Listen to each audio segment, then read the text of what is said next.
La Pologne, ou Polska en polonais, est un État d'Europe centrale qui partage des frontières avec l'Allemagne, la République tchèque, la Slovaquie, la Biélorussie, la Lituanie, l'Ukraine et l'enclave russe de Kaliningrad. La Pologne est une république parlementaire de 38 millions d'habitants. Elle est divisée en districts et en communes avec comme monnaie nationale le zloty, qui signifie d'or. 1 dollar canadien est égal à 2,95 zloty.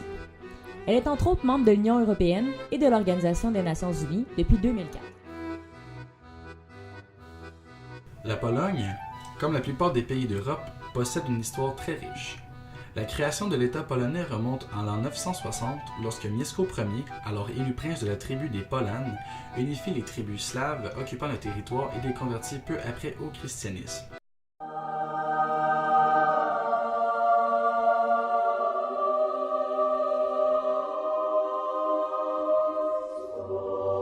L'État polonais, pour vaincre la Prusse alors païenne, fait appel à l'ordre des chevaliers teutoniques, ordre militaire qui avait pour but de purger l'Europe de toute religion non chrétienne. Malgré eux, l'ordre des chevaliers teutoniques gagnait immensément en pouvoir et vint à représenter une menace potentielle pour la sécurité de la Pologne. Casimir le Grand, alors roi de Pologne, décide en 1386 d'unir son royaume avec le royaume de Lituanie face à leur ennemi commun. Un siècle plus tard, il parvint finalement à vaincre l'ordre qui devint un vassal de la Pologne en 1525. Puis, 3 décennies plus tard, la Pologne et la Lituanie décident de s'unir à nouveau, mais cette fois en incluant l'Ukraine et fondèrent la République des deux nations, qui alors devient la puissance la plus importante d'Europe. Suite à cette union, la Pologne connaît alors encore une fois de nombreux conflits, mais cette fois-ci avec les Suédois, Cosaques et Turcs qui ravagent le pays. En 1683 vient le tour de l'Empire ottoman, où les forces polonaises et turques s'affrontèrent à la bataille de Vienne, bataille qui arrêta l'expansion turque et qui est de ce fait considérée comme l'une des batailles les plus importantes d'Europe. Le partage de la Pologne s'effectue en 1772. Le territoire polonais est alors partagé entre l'Autriche, la Russie et la Prussie à la suite d'une entente entre les trois puissances pour rétablir l'équilibre des forces en Europe puisque l'Autriche, qui est jalouse de la croissance russe, menace d'entrer en guerre contre cette dernière. En 1794 éclata l'insurrection de Kosciuszko pour réclamer l'indépendance polonaise. Varsovie et Cracovie furent annexées relativement à la Russie et à l'Autriche. Un an plus tard, à la suite du troisième partage, la Pologne disparut de la carte du monde pendant 19 ans. C'est finalement en 1918 que l'indépendance polonaise fut alors déclarée pour la perdre à nouveau 20 ans plus tard lorsque la Russie et l'Allemagne envahissent le territoire lors de la Deuxième Guerre mondiale. Hitler, qui vient d'éprouver en quelques jours la puissance de son armée, n'a plus qu'un îlot de résistance à réduire, Varsovie. N'ayant pu obtenir sa capitulation, il donne l'ordre de l'anéantir sous un déluge d'acier. La Pologne regagna son territoire en 1945 à la fin de la Deuxième Guerre mondiale et devint alors la République populaire de Pologne sous influence communiste, puis finalement devint en 1989 la République de Pologne que l'on connaît de nos jours.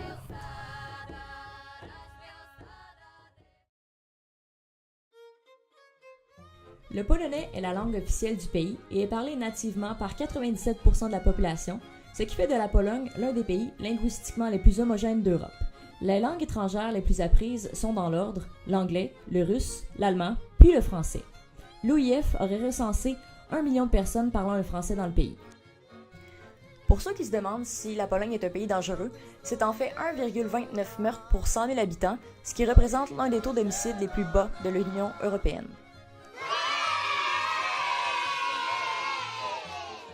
Pour ce qui est de l'économie, la Pologne a été intégrée dans l'Union européenne le 1er mai 2004 et est devenue une des économies les plus dynamiques d'Europe. C'est le seul État de l'Union européenne à ne pas avoir connu la récession lors de la crise économique de 2008-2010, et ce, après avoir passé presque sans transition d'une économie collectiviste à une économie de marché. La Pologne se situe entre deux zones climatiques, le climat océanique de l'Europe occidentale et le climat continental de l'Europe orientale. L'hiver se situe entre -5 et -15 degrés Celsius. Très enneigé dans l'est du pays et dans les hautes montagnes, cette saison commence de décembre et se termine en février. L'été peut être très chaud, mais la transition jusqu'à l'automne est très ensoleillée, ce qui fait de cette saison l'une des plus achalandées. Composé de 312 685 km², il est le 69e plus grand pays. Il est recouvert de 2,6% d'eau et formé de 87,4% de terre. Le relief de la Pologne n'est pas très développé. Son altitude moyenne est de 173 mètres et la frontière sud du pays ne dépasse pas les 500 mètres d'altitude. Saviez-vous que le nord de la plaine centrale, situé à l'ouest du pays et qui continue vers le nord et le sud, est l'un des derniers lieux où se trouvent les forêts primitives d'Europe? La végétation de la Pologne est principalement constituée de sapins et de pins. 29% du pays est recouvert de forêts et la flore est constituée de plusieurs plantes, transitoires et endémiques, qui sont propres au territoire. La faune de la Pologne est semblable à ce qui se trouve à l'intérieur des autres territoires européens. Dans l'est du pays, on y retrouve des lynx, des castors, des ours bruns et des bisons qui sont protégés dans le parc national de Białowieża. Des cygnes, des cormorans et des hérons sont visibles aussi dans les régions des lacs. Les danses polonaises sont des danses nationales ou populaires développées au XVIIe siècle. Elles sont constituées de la polonaise, la krakowiak, la mazur, la kuwabiak et l'oberek. Il y a aussi une grande différence entre les costumes traditionnels de la noblesse et des simples habitants et habitantes. La majorité du peuple polonais est de religion catholique. Ils célèbrent plusieurs fêtes semblables au Canada, mais certaines diffèrent. Le 15 août, les Polonais fêtent l'anniversaire de la victoire sur l'armée russe qui a eu lieu en 1920 près de Varsovie. Le 11 novembre, c'est le jour de l'indépendance, et le 3 mai, c'est la fête nationale de la Constitution, Narodowe Święto Konstytucja, la Constitution de 1791. Entre le 3 et le 4 juin, nous pouvons apercevoir la parade des dragons de Cracovie qui rend hommage aux dragons du Wawel qui, selon la légende, terrorisaient les habitants. Le réseau ferroviaire polonais est très développé. C'est un mode de transport peu coûteux. Pour les personnes pressées, le bus est souvent beaucoup plus rapide. Il est possible d'acheter ses billets au guichet, dans les kiosques à journaux et dans les gares ou bien en ligne. On peut aussi apercevoir des Intercity qui relient les grandes villes sans escale. En 3 heures, on peut se rendre de Varsovie à Cracovie avec un petit repas gratuit. Les autobus et les tramways sont bien pratiques. Il faut par contre s'assurer de bien comprendre leur fonctionnement qui n'est pas toujours bien signalé. Pour les touristes, il y a de nombreuses activités touristiques disponibles comme la visite de musées ou bien l'exploration de l'un des nombreux châteaux médiévaux du territoire. La Pologne, qui reçoit en moyenne 12 470 000 touristes chaque année, tient à satisfaire ses voyageurs en s'assurant d'avoir une panoplie intéressantes d'habitations comme les auberges de jeunesse et les hôtels. Nous pourrons commencer notre périple pour la Pologne à l'aéroport Pierre-Elliott Trudeau de Montréal le 8 août 2017 pour le prix de 1 190 $ canadiens pour un vol de 6h50 avec la compagnie Air Canada jusqu'à Paris en France. Une escale de 2h55 sera suivie d'un autre départ pour Varsovie pendant 2h15 avec la compagnie LOT. Il sera donc 12h55 de l'après-midi, le 9 août, à notre arrivée. Il est à savoir que la Pologne a un décalage horaire de 6 heures avec le Québec. Plusieurs choix de logements sont disponibles. Les auberges de jeunesse sont très abordables, entre 10 et 20 $ canadiens par nuit. Dans la ville de Varsovie, le Patchwork Warsaw Hostel semble très festif. À Cracovie, le Four Friends Hostel est situé à 15 minutes de l'aéroport. Pour les plus aisés, des suites de luxe peuvent être offertes au coût de 217 $ canadiens par jour à l'hôtel Bristol de Varsovie ou bien Bonaworski Palace à Cracovie pour 133 $ canadiens. Pour ce qui est de la nourriture, on peut facilement trouver des restos pour un coût d'environ 30 zloty, soit 10 $ canadiens. Les ingrédients de base de la cuisine traditionnelle polonaise sont le chou, les betteraves, les concombres, la crème, les choux raves, les champignons et diverses saucisses. Les plats doivent le goût original à des épices et des herbes ajoutées telles que la marjolaine, l'aneth, le cumin, le persil et le poivre. En ce qui concerne les desserts, ce sont les gâteaux et les biscuits qui sont les plus populaires. Ensuite, à la fin du repas, il est conseillé de boire un petit verre de vodka qui facilitera la digestion de ces mets très caloriques. Beaucoup de mets polonais puisent dans la cuisine de nations voisines ainsi que dans la cuisine juive. Aujourd'hui, les menus polonais changent constamment et s'enrichissent de goûts nouveaux. À part les restaurants typiquement polonais, il y a de nombreux restaurants qui se spécialisent dans la cuisine asiatique, italienne, française ainsi que dans la cuisine végétarienne.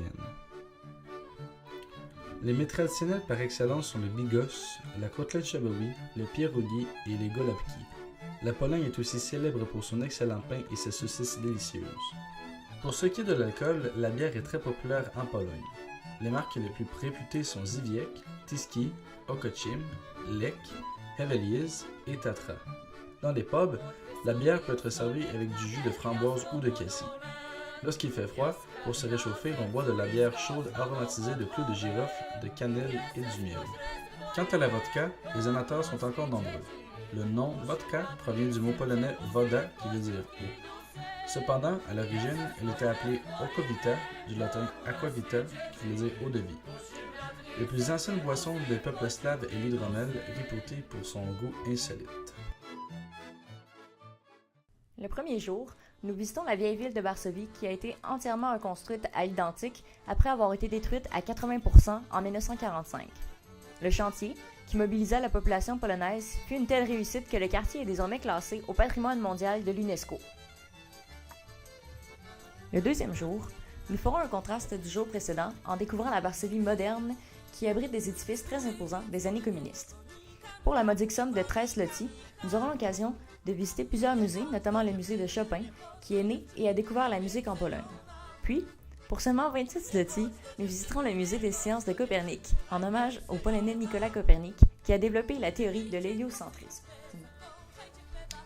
Pour le troisième jour, nous quittons Varsovie en autobus pour 21 zloty vers la capitale de cœur des Polonais, Cracovie. Cracovie regorge d'églises, de musées et de palais en un formidable éventail de styles, du gothique au baroque. Et pour ne rien gâcher, cette ville étudiante possède un nombre impressionnant de cafés et de restos. Nous irons notamment à Rynek Główny, la place du marché qui est la plus grande place médiévale d'Europe avec ses 200 mètres de côté. Pour le cinquième jour, nous visiterons le plus grand camp de concentration et d'extermination du Troisième Reich, Auschwitz. Le coût est de 33,21 $ par personne pour une visite guidée qui dure de 2 à 7 heures selon les préférences. Nous pouvons entre autres en apprendre plus sur l'Holocauste, visiter les chambres à gaz et voir le chemin de fer où les Juifs étaient envoyés pour être exterminés. Bien sûr, cette visite est déconseillée aux moins de 13 ans. Le sixième jour, nous ferons une randonnée pédestre dans les magnifiques Carpates de la Pologne, connues sous le nom de Tatras. Les Carpates constituent la partie orientale de l'ensemble montagneux situé au centre de l'Europe. Bien que l'endroit soit réputé pour les sports d'hiver, l'été y est tout aussi intéressant grâce à ses paysages vertigineux, ses sommets à pic et ses lacs à l'eau cristalline. La partie basse de la chaîne se démarque d'ailleurs par ses forêts de pins odorantes et une faune riche. Septième jour, nous retournons malheureusement au Québec avec Air Canada. En moyenne, notre aventure nous aura coûté seulement que 1487,21 $ canadiens.